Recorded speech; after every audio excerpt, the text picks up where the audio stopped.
धमका दिया है कि अगर तुमने टोल लगाने के बारे में सोचा तो मैं उड़ा दूंगा। अब टोल लगाने के बारे में सोचा या फैसिलिटेट करने के बारे में, ये तो देखने वाली बात होगी।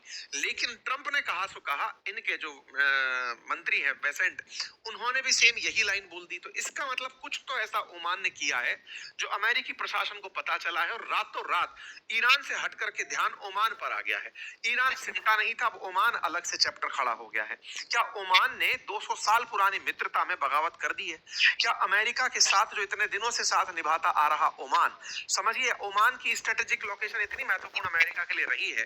अमेरिकी सैनिक यहाँ आते जाते रहते हैं, अमेरिकी सैनिकों का बेस तो नहीं है लेकिन आना जाना पूरा जारी रहता है। ओमान के सुल्तान ही थे जो ईरान और अमेरिका के बीच मध्यस्थता करवा रहे थे। अचानक ओमान के खिलाफ अमेरिका का होना यह दर्शा रहा है कि क्या गल्फ देशों में धीरे धीरे से वोट सरक के ईरान की तरफ जा रहे हैं। चलिए इन सारी बातों पर चर्चा करेंगे, क्योंकि ट्रेजरी सेक्रेटरी का इस तरह से बयान देना, ट्रंप का बगावती होना, ओमान का अपनी तरफ से ईरान का समर्थन देना, बहुत सारी समीकरण, और इन सबसे ऊपर जो बात निकल कर आती है वो इजराइल की। इजराइल के एक नेता बोले हैं और वो काफी बड़े नेता हैं और मैं उनके बारे में आगे चल के जिक्र भी करूंगा, पहले भी कई बार किया है।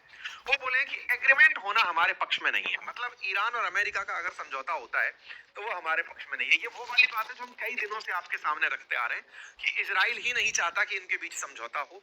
जैसे ही समझौता होने निकलता है वो वहां पे लेबनान पर बम फोड़ देता है। अब पता नहीं उन्होंने ट्रंप की ऐसी कौन सी नस दबा दी है कि भाई साहब ट्रंप ने सारे समझौतों के बीच में अब्राहम अकॉर्ड डाल दिया। बहुत सारे जानकारों का यह भी कहना है कि एप्स्टाइन जो था ना, वो एप्स्टाइन फाइल, असल में एप्स्टाइन बोले कोई जूइश आदमी होगा या फिर मोसाद का एजेंट रहा होगा, भले ही अमेरिकी रहा हो, जिसने इन सबको पूरी तरह से कब्जे में रखा हुआ है। इजराइल के डर में अमेरिका क्यों चलता है? सब कुछ हो रहा था, अचानक अब्राहम अकॉर्ड उठाना यह दर्शाता है कि या तो अमेरिका तुम हमारी स्वीकार्यता दिलाओ, नहीं तो तुम्हें हम गुरु नहीं बनने देंगे। बहुत सारी केमिस्ट्रीज हैं, सारी केमिस्ट्रीज को डिस्कस करेंगे, क्योंकि ये अपने आप में आज का नहीं सालों से बना हुआ विवाद का जड़ है। जहां पैसा है वहां पर कलेश है, ये वो क्षेत्र बना हुआ है। ठीक है, चलिए इन सब के बारे में बताएंगे, लेकिन आज हम आपको अपने उन प्यारे बच्चों की कलाकृतियों से इंट्रोड्यूस करा रहे हैं, क्योंकि हमने अपने प्यारे छोटे छोटे नन्हे मुन्नों को यह वादा किया था कि आप अगर कुछ क्रिएटिव दिखाएंगे तो हम सबको दिखाएंगे। तो मेरे प्यारे साथियों, आज दिखा रहा हूं मैं आपको हमारे नन्हे मुन्ने जो आजकल हमारे समर कैंप्स के अंदर क्लासेस पढ़ रहे हैं एआई की। उन्होंने कुछ क्रिएटिविटी की है, उनमें से अनय व्यास की क्रिएटिविटी जो हमारी वेबसाइट पर जो कम्युनिटी है वहां पर आई। मैं आप में से कुछ क्रिएटिविटी को दिखा रहा हूं एज पर प्रॉमिस, क्योंकि मैंने उनको वादा किया था।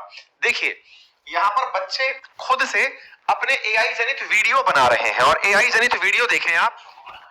और 16 साल की उम्र में बीबीसी ने उसे दुनिया का सबसे यंगेस्ट हेडमास्टर घोषित कर दिया। ये कहानी है, बच्चे वीडियो बना रहे हैं, ऑडियो बना रहे हैं, स्टोरी बना रहे हैं। इस सोफे पर आराम से बैठे हुए। ऐसे ही प्रेम सागर वाजपेयी जी ने बनाया,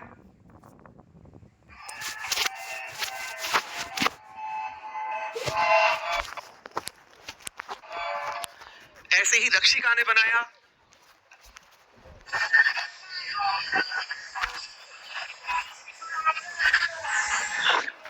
ऐसे ही नजफ अली ने बनाया,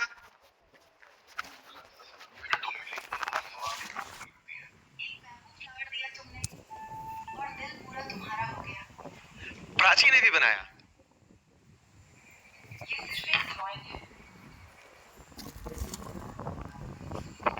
और ये जो काम मैंने किया, साक्षी ने भी बनाया, बच्चों ने स्क्रिप्ट्स भी लिखी हैं, कहानियां भी लिखी हैं, और बहुत सारे अच्छे अच्छे, ऋषभ ने भी वीडियो बनाया। चूंकि मैंने ये प्रॉमिस किया था अपनी क्लास में कमेंट्स के अंदर कि बच्चों तुम्हारी क्रिएटिविटी में सबको